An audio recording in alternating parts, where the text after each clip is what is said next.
So ayun guys, gandang umaga sa inyo. Share ko lang sa inyo yung daily routine na ginagawa natin dito sa farm.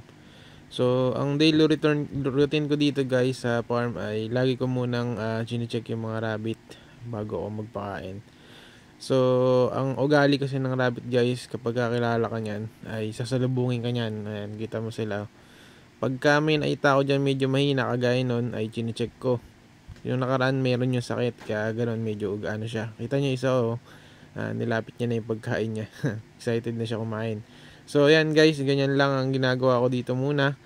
So para ano lang, makita ko lang sa kanila kung sino may problema at may mga nararamdaman. So bago ko sila pakainin, yung may sakit, inuuna ko na agad gamutin yan.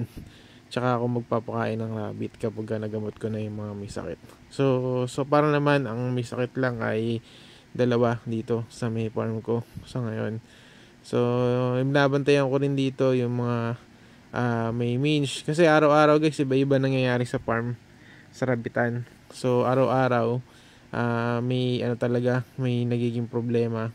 Pero ang maganda, kompleto tayo ng gamot dito sa may rabbitan. Kaya hindi sila na kumbaga naaagapan natin agad yung mga sakit-sakit nila.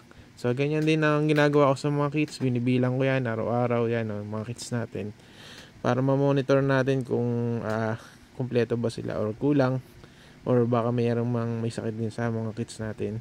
So yan ang ginagawa natin lagi sa ano natin, sa rabitan natin.